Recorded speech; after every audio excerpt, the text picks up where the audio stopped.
Di manakah keperluan berjamaah? Satu persoalan yang menarik untuk dibincangkan dan itu adalah persoalan kita pada SQ&A kita kali ini insya-Allah. Bismillah, Assalamualaikum warahmatullahi wabarakatuh. Saya Muhammad Saifuddin dan dalam SQ&A kali ini kita berbicara tentang persoalan di mana sebenarnya keperluan berjamaah. Dan video ini adalah rentetan daripada SQ&A yang ketiga yang lalu, yakni video itu berkenaan dengan adakah perlu berjamaah, dan di hujung video tersebut kita tergantung di persoalan, jadi di manakah sebenarnya keperluan berjamaah itu? Kat mana pentingnya berjamaah itu? Kita telah mengkhususkan skop perbincangan dalam video yang lepas kepada konteks mereka yang ingin berdakwah, ingin bekerja untuk Islam, untuk memastikan gagasan Islam yang besar itu terlaksana di atas muka bumi. Kita dah kontekskan begitu. Dalam video yang lepas, saya telah pun berbicara, memberikan pandangan mengenai hakikat bahawa sekiranya cita-citanya hanyalah ingin menjadi baik, ingin menjadi soleh, ingin mendengar tazkirah-tazkirah, peringatan-peringatan, maka berjamaah ataupun menyertai jamaah itu bukanlah satu keperluan dan kewajipan. Bagus mungkin, tapi yang mungkin perlu untuk dia ialah lebih kepada beristiqamah dengan aktiviti, program-program pengisian dan sebagainya. InsyaAllah dia akan dapat perkara tersebut. Benda tersebut boleh diperolehi sama ada dengan join jemaah ataupun tidak join dengan jemaah pun. Ada masjid surau yang mempersiapkan perkara tersebut, join insyaAllah. Tetapi bagi mereka yang kata saya nak memastikan gagasan Islam yang besar ini tercapai dan saya nak secara langsung terlibat dan menyumbang, maka tidak ada jawapan lain, tidak ada cara lain melainkan berjamaah. Dan persoalan yang tergantung ialah kenapa kena sangat ke berjamaah, di mana kepentingannya. Dan itu perbincangan kita kali ini insyaAllah. Jadi, first mungkin nak dicerahkan, nak dipastikan kefahaman kita berjamaah itu apa. Berjamaah itu apa? Kebiasaannya kita faham berjamaah itu apa, tetapi kadang-kadang kita tersilap dalam elemen yang kita faham itu. Apa maksud saya? Ramai orang yang secara sedar atau tidak bila disebut berjamaah, dia membayangkan beramai-ramai. Berjamaah equal beramai-ramai. Sedangkan beramai-ramai belum bermakna berjamaah. Beramai-ramai belum bermakna berjamaah. Contohnya sekiranya kita masuk kepada surau, pergi ke surau atau masjid, kebetulan ramai orang tengah solat sunat kat situ, solat sunat fardi, solat sunat personal masing-masing, tapi berlaku secara ramai-ramai. Ramai orang tengah solat serentak di dalam ruang yang sama. Mereka bersolat beramai-ramai, sebab ramai itu kan, tetapi bukan berjamaah. Dan kita tahu mereka bukan solat berjamaah. Kenapa? Yang membezakan solat beramai-ramai dengan solat berjamaah ialah dalam solat berjamaah adanya imam yang diketahui itu imam, dan yang lain adalah makmum, dan ada disiplinnya kan. Walaupun seorang tu memang setiap kali kalau dia solat memang dia nak suka baca surah Al-Baqarah, tetapi bila imam tu baca Qul Huwallahu Ahad, dia still kena ikut rentak imam tersebut. Itu disiplin solat berjamaah. Solat beramai-ramai tapi ikut masing-masing, tidak ada orang marah, betulkan saf, bila bukan solat berjamaah. Jadi ada disiplin tertentu yang diajar oleh Islam bila berjamaah. Maksudnya berjamaah beza dengan beramai-ramai ialah dia ada imam, ada makmum, ada struktur, ada disiplin, ada peraturan. Itu maksud secara umum berjamaah. Jadi itu yang kita maksudkan, bukan sekadar kita buat kerja beramai-ramai, tetapi ada struktur, ada organisasi, ada leader, imam, kiadah, ada jundi, tentera, pekerja dan sebagainya. Apa yang kita nak gunakanlah buatnya. Jadi itu maksud berjamaah di sini. Maksudnya dia bertanzim, dia tersusun, dia terorganisasi. Sama juga dalam hadis, sekiranya kamu bermusafir 3 orang, perlu lantik ketua. Itu mafhum hadis. Di sekat situ pun kita dah nampak beza antara bermusafir 3 orang, which is bermusafir ramai-ramai. Ramailah, lebih dari 2 kan.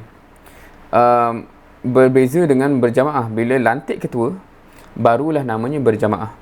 Kalau kita travel beramai-ramai tapi tak tahu siapa ketua, tak tahu ikut kepala masing-masing, itu bukan berjamaah namanya, itu beramai-ramai.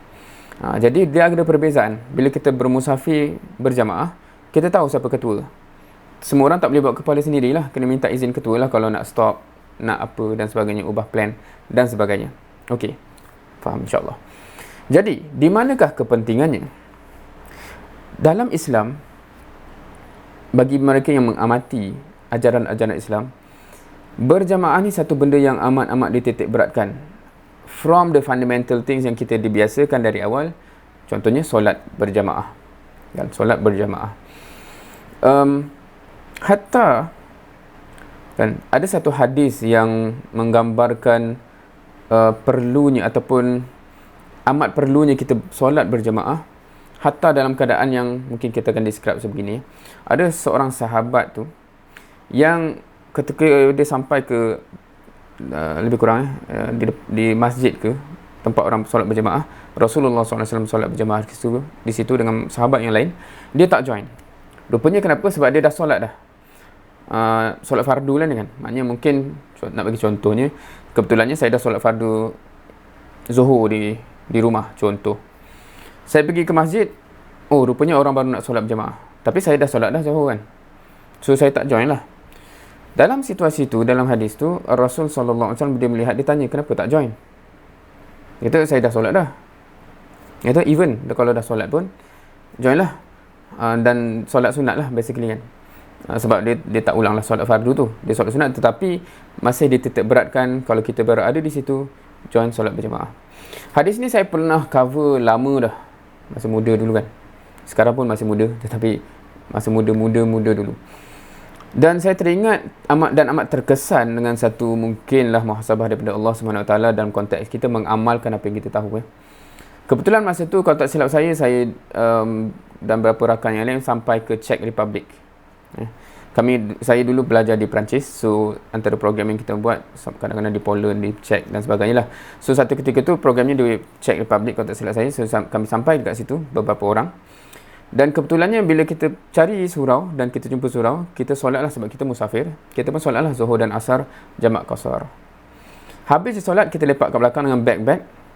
Rupanya kebetulannya right after kita orang habis solat, masuk waktu Asar dan orang pun ramai-ramai datang solat berjamaah. Tiba-tiba ada seorang pakcik ni datang. Come. Of course cakap bahasa Inggeris lah. Itu je bahasa yang agak universal dalam orang yang berbangsa yang berbeza ni kan. Kita kan tak apa. Come. Tak apa. Already. Kan? Ni bahasa broken apa kan. Dah maksudnya dah solat dah. Kemudian saya terdetik tu sebab bila kata yes, even. Baru terlintas, Allah takdirkan maknanya episod tu berlaku, dan hadis yang saya dah tahu lama daripada zaman kecil dulu, tiba-tiba terlintas balik. Betul lah. Inilah contoh situasi. Kita dah solat fardu tu. Tetapi bila ada solat berjamaah berlaku, kita tak boleh duduk kat luar buat hal sendiri. Kita kena sama, tapi kita solat sunat lah. Kan kita dah solat fardu tu, alhamdulillah lepas ke tanggungjawab. Tapi kita solat sunat di belakang imam tu kan. Maksudnya mereka yang lain tu solat wajib, kita solat sunat ikut imam tu. So orang akan nampak, semua orang Islam ni berjamaah. Itu contoh di mana dititik beratkan sangat berjamaah itu. Mana kalau ada orang yang kat luar tu macam menimbulkan fitnah, wallahualam, itu kupasan reasoning lah. Tetapi nak pendek cerita, pentingnya berjamaah yang ditekankan dalam solat berjamaah itu. Okey. Sama juga dengan musafir tadi. Nak musafir, nak travel pun dalam hadis tu disuruh untuk lantik ketua. Perlu sangat hidup kita ni dibiasakan dengan berjamaah. Mengapa Islam amat tekankan begini kan? So itu satu perbincangan lah. Tak nak panjangkan video ni, so kita stop at that. Kita faham, okey, dalil-dalilnya jelas menunjukkan kepentingan. Jadi untuk pendekkan cerita, sekiranya solat tu satu hal, sekiranya nak bermusafir pun, just nak travel daripada satu destinasi ke satu destinasi pun perlu ditekankan, diajar untuk berjamaah. Apatah lagi untuk berjalan, untuk mengembara ke destinasi cita-cita dakwah dan kerja Islam kita. Kita nak menegakkan sistem Islam di atas muka bumi ini satu perjalanan yang amat jauh, yang most probably akan melangkaui generasi. Mungkin saya tak akan dapat lihat pun hasil usaha yang telah bermula generasi sebelum, masih kami teruskan, kita teruskan, dan mungkin dia akan tercapai generasi yang akan datang. Mungkin cerita yang panjang kan. Even Rasul SAW apa yang dimulakan berterusan sehingga sampai ke 23 dunia tu memakan ratusan tahun kan. Jadi untuk travel musafir normal pun diajar untuk berjamaah, apatah lagi, ni dalil-dalil hujah lah kan. Apatah lagi kalau kita nak kata perjalanan yang jauh lebih besar, yang jauh lebih penting, yang jauh lebih memerlukan unsur berjamaah itu, amal jamaah itu, memang nak tak nak, tidak dapat tidak, mengikut kefahaman Islam kita, perlu sangat berjamaah. Jadi insyaAllah kita berhenti di situ, kerana persoalan kali ini hanya untuk menjawab sampai ke situ. Kat mana keperluannya, kat mana kepentingannya, dan saya bawa ialah salah satu hujah, salah satu contoh dalam konteks memahami core ajaran kita Islam tentang berjamaah, dan related dengan sekiranya benda yang kecil itu pun, benda yang kecil rutin, wallahualam, itu pun dititik beratkan perlu, kena, apatah lagi benda yang lebih besar ni, wallahualam. InsyaAllah kita akan sambung dalam persoalan-persoalan yang akan datang dalam sesi-sesi yang akan datang, insyaAllah. Semoga Allah berkati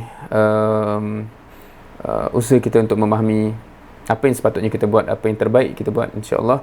Sekiranya ada pandangan-pandangan berbeza dan sebagainya, nyatakan di ruang komen, insyaAllah. Kita harapkan dapat menyuburkan dan menyemarakkan lagi perbincangan-perbincangan yang penting dalam kehidupan kita ini, insyaAllah. Wallahu a'lam. Wassalamualaikum warahmatullahi wabarakatuh.